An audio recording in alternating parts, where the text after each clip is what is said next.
Bismillahirrahmanirrahim. Alhamdulillahirabbil alamin. Wassalatu wassalamu ala asyrafil anbiya'i wal mursalin Sayyidina Muhammadin wa ala alihi wa sahbihi ajma'in. Alhamdulillah, para jemaah rahmati Allah Subhanahu wa taala. Kita memulakan kuliah Zuhur pengajian dalam kitab Umdatus Salik karangan Al-Imam Ibn Naqib Al-Masri dengan kita memanjatkan kesyukuran kita kepada Allah Subhanahu wa taala, dan mudah-mudahan Allah menjadikan pengajian ini sebab ini pengampunan bagi segala dosa, dan Allah mengabulkan dengannya segala hajat, dan mudah-mudahan Allah Subhanahu wa taala selamatkan kita daripada segala bala, daripada segala bencana, daripada segala wabak, dan menghidupkan hati-hati kita dengan iman dan taqwa, cinta kepada Allah dan cinta kepada Nabi kita sallallahu alaihi wasallam. Mudah-mudahan ini kita bersama mendapatkan barakah dalam bulan yang bahagia ini dengan anugerah-anugerah yang disediakan oleh Allah Subhanahu wa taala bagi mereka-mereka yang mendekatkan diri kepadanya dan yang berselawat kepada Nabi sallallahu alaihi wasallam. Mudah-mudahan Allah menerima ini segala amalan kita dan matikan kita dalam husnul khatimah. Amin ya rabbal alamin. Jadi insya-Allah taala sebelum ini kita meneruskan pengajian kita pada hari ini, kita melakukan sedikit ulang kaji bagi pengajian yang lepas. Pengajian ini yang lepas pada semalam ya, kita sedang membicarakan yang berkenaan dengan beberapa perkara yang bersangkut paut dengan mengikuti imam sebagai makmum. Dan penulis ini mengatakan diwajibkan bagi makmum untuk mengikuti imam, iaitu tidak dibolehkan bagi makmum untuk kedepankan dirinya daripada imam, iaitu melakukan perbuatan-perbuatan sebelum dilakukan oleh imam. Jadi dia memberikan misal seperti seorang makmum melakukan rukuk sebelum rukuknya imam, maka ini adalah perbuatan yang makruh. Kalau sekiranya dia kedepankan dirinya satu yang rukun, ia tidak membatalkan salat, akan tetapi ialah perkara yang makruh. Kalau sekiranya dia melakukan dua rukun, dia kedepankan dua rukun daripada imam dengan sengaja, maka ini akan menyebabkan salatnya menjadi batal.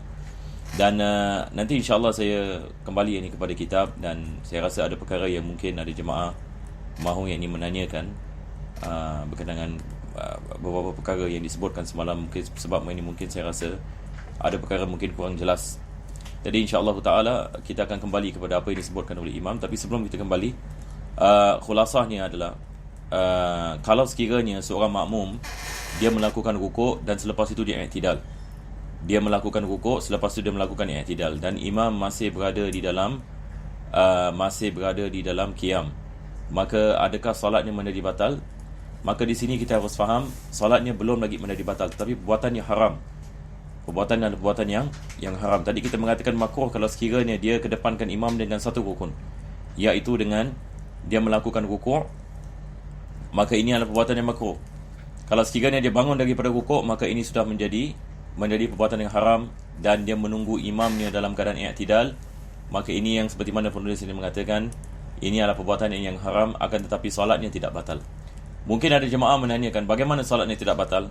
Tidakkah dia kedepankan dirinya daripada imam dengan dua rukun fi'li? Maka di sini harus kita faham, yang dimaksudkan dengan dua rukun fi'li yang membatalkan salat adalah kalau sekiranya dia melakukan dua rukun fi'li dengan sempurna. Yang ini sekarang apabila dia bangun daripada rukuk dan dia melakukan i'tidal, dia masih dalam keadaan i'tidal, maka dia belum lagi habis rukun yang kedua. Akan tetapi kalau sekiranya dia melakukan sujud dan imam masih qiyam, maka ini membatalkan salatnya. Sama juga kalau sekiranya dia lambat daripada imam melakukan rukuk, dia belum lagi rukuk, imam i'tidal, dia masih dalam qiyam, adakah salatnya batal? Belum lagi batal. Bila ini salatnya batal? Apabila imam turun untuk melakukan sujud. Maka di sini ada perkara yang penting yang saya nak tekankan, yang mana disebutkan oleh Al-Imam Ibn Naqib dalam kitabnya. Dia mengatakan daripada sebabnya adalah dia telah menyempurnakan dua rukun. Jadi ada perbezaan di sini ya. Bila kita mengatakan seseorang itu telah menyempurnakan dua rukun, dan seseorang itu yang melakukan dua rukun, yakni apa bezanya? Bila kita mengatakan sempurnakan dua rukun, maksudnya dia telah masuk kepada rukun yang ketiga. Ini yang kita maksudkan, dia telah menyempurnakan dua rukun dengan sempurna. Tetapi kalau sekiranya dia masih dalam rukun yang kedua, dia belum lagi menyempurnakan rukun yang kedua dengan sempurna, Maka perbuatan ini seperti mana kita mengatakan dia adalah perbuatan yang diharamkan, ia tidak membatalkan salat. Jadi ini yang saya nak terangkan, sebab saya merasakan mungkin ada jemaah yang mengikuti. Kalau mengikuti ini pengajian ini dengan teliti, mungkin antum ada soalan ni dalam perkara ini. Sekarang ini kita kembali kepada kitab. Maka kita lihat ini di sini, penulis ini mengatakan wa in takhallafa. Ini yang tadi saya terangkan tadi. Wa in takhallafa, ini yang kita membicarakan semalam juga. Wa in takhallafa bi ruknin bila udhrin kuriha. Ini seperti mana kita mengatakan satu orang itu yakni dia ke belakang daripada imam dengan satu rukun, maka tanpa keuzuran makruh hukumnya. Ataupun yakni dia dengan melakukan dua rukun batal salatnya. Selepas itu penulis ini dia memberikan misal. Dia mengatakan fa in raka'a wa atadala wal ma'mumu ba'du qa'imun. Kalau sekiranya imam melakukan rukuk dan melakukan i'tidal dan makmum ini masih dalam keadaan qiyam, lam tabtul, belum lagi batal. Ini seperti mana kita mengatakan tadi. Fa in hawa liyasjuda wa huwa ba'du qa'imun. Kalau imam yakni dia sudah nak melakukan sujud dan makmum masih dalam keadaan berdiri, batalat, yakni batal yakni salat makmum disebabkan dia mengatakan di annahu kammala ruknain. Ini yang tadi saya mengatakan tadi. Di annahu kammala ruknain, yakni maksudnya dia telah menyempurnakan dua rukun. Dia telah menyempurnakan dua rukun wa illam yablugh as-sujud. Walaupun imam belum lagi sampai kepada had sujud, tetapi dia sudah beredar daripada i'tidal untuk masuk ini ke dalam sujud. Ini yang seperti mana tadi saya mengatakan. Sebelum itu kita kembali ke atas. Penulis ini mengatakan wa in sabaqahu ila ruknin. Kalau makmum kedepankan daripada imam dengan satu rukun bi an raka'a qablahu kuriha. Kalau dia melakukan rukuk sebelum imam, makruh hukumnya. Wa yundabul aun wa nudibal aun. Disunatkan baginya ini untuk dia kembali ini kepada qiyam ila mutaba'atihi, untuk mengikuti imam. Wa in sabaqahu bi ruknin, kalau sekiranya dia kedepankan dengan satu rukun bi an raka'a wa rafa'a thumma makatha. Ini yang kita nak kena faham sikit. Ini kita nak kena teliti sikit ya. Ibarat ini penulis ini di sini. Dia mengatakan kalau sekiranya makmum dia melakukan rukuk dan selepas itu dia bangun daripada rukuk dan dia tunggu dalam i'tidal, maka dia tunggu siapa? Dia tunggu sampai imam ini naik ini kepada i'tidal. Maka perbuatannya perbuatan yang haram, walam tabtul, dan solatnya tidak batal. Jadi di sini kenapa kita mengatakan solatnya tidak batal? Sebab dia belum lagi menyempurnakan dua rukun. Au bi ruknaini amdan batalat. Kalau sekiranya dia menyempurnakan dua rukun dengan sengaja, maka batal ini salatnya. Kalau tidak sengaja, maka rakaat itu tidak dikira. Kalau sekiranya makmum misalnya dia kedepankan daripada imam dengan 3 rukun fi'li, 4 rukun fi'li misalnya, tapi dia tidak melakukannya dengan sengaja, maka dimaafkan. Kalau sekiranya dia melakukan dengan tidak sengaja, akan tetapi dia wajib untuk membayar satu rakaat.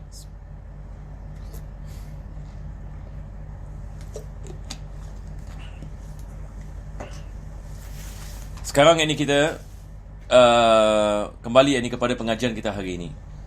Hari ini insyaAllah kita akan masuk kepada bahagian ini, yang mana penulis membicarakan tentang kalau sekiranya kita menjadi imam dan ada jamaah kita dengar misalnya dia nak masuk ke dalam jamaah, adakah disunatkan kita tunggu ataupun tidak tunggu. Sebelum itu, akhir sekali semalam kita membicarakan tentang masalah bati'ul qira'ah, yakni kalau sekiranya makmum baca terlalu lambat, maka dia diberikan 3 rukun fi'li. Dia diberikan 3 rukun fi'li, dan dia dimasukkan dengan 3 rukun fi'li ada 3 rukun fi'li yang panjang. Rukuk, sujud yang pertama dan sujud yang kedua. I'tidal dengan duduk dengan sujud dikirakan ini sebagai rukun rukun yang pendek.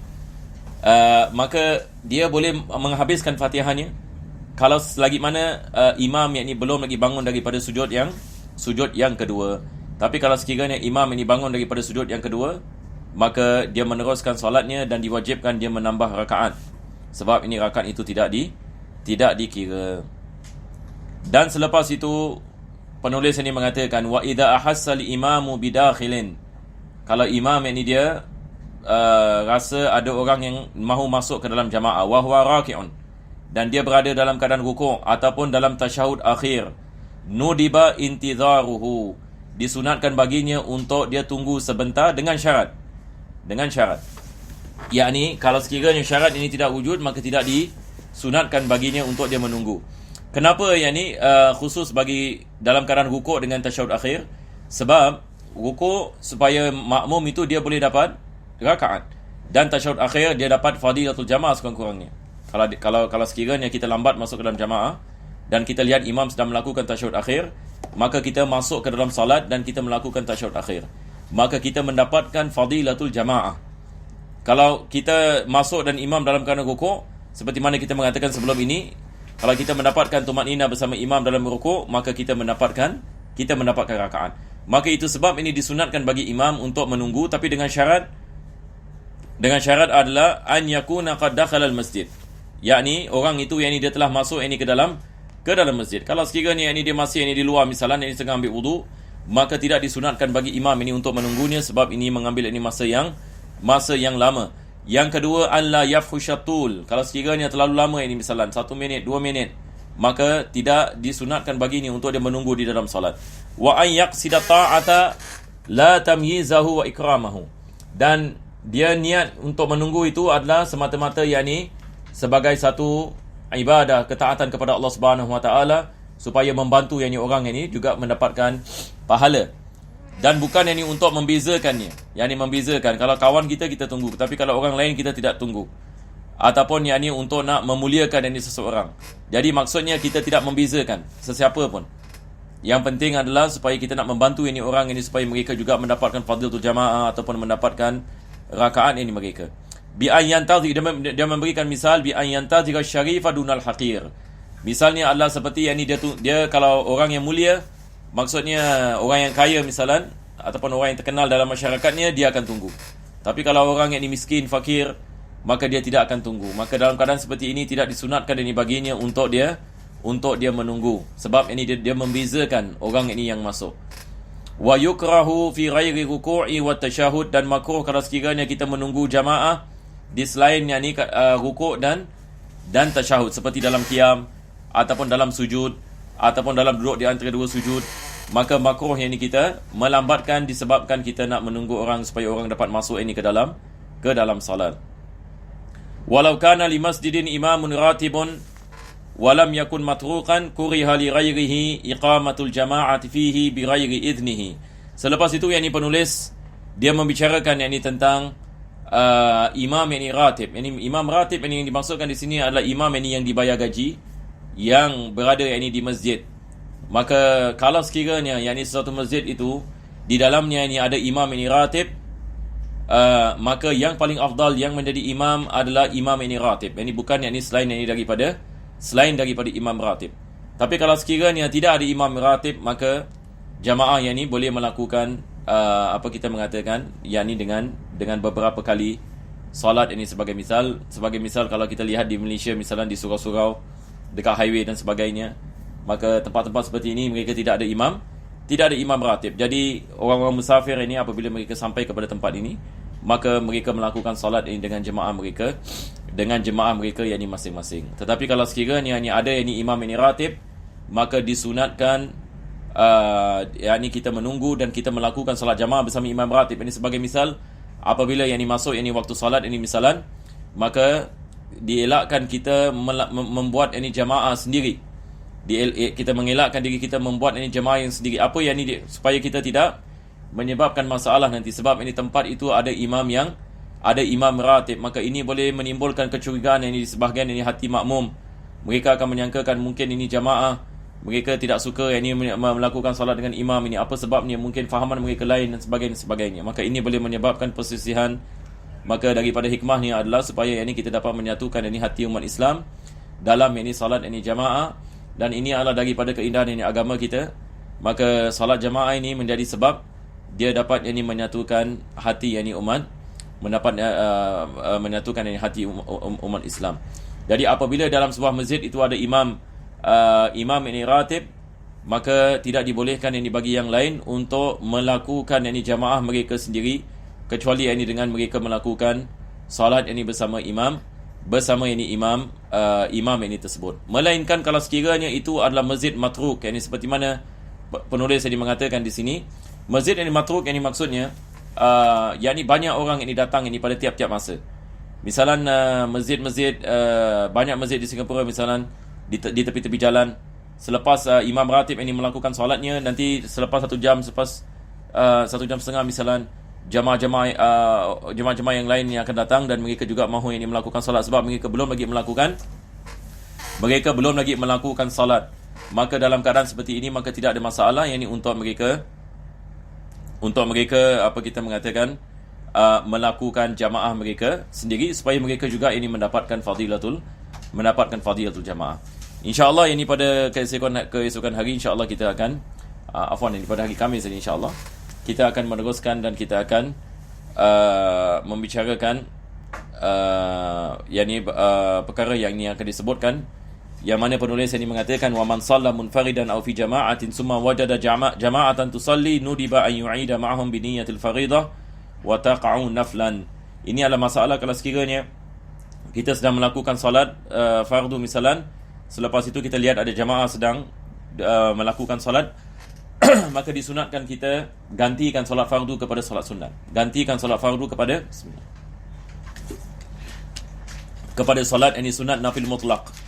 Ini insyaAllah ta'ala nanti bila kita sampai ini pada pengajian yang seterusnya, insyaAllah ini kita akan membicarakan tentang perkara ini, dan insyaAllah saya akan memberikan beberapa misal. Mudah-mudahan Allah Subhanahu Wa Ta'ala memberikan kepada kita kefahaman dan memberikan kepada kita taufik dan hidayah. Wassallallahu ala sayyidina Muhammadin wa ala alihi wa sahbihi wasallam.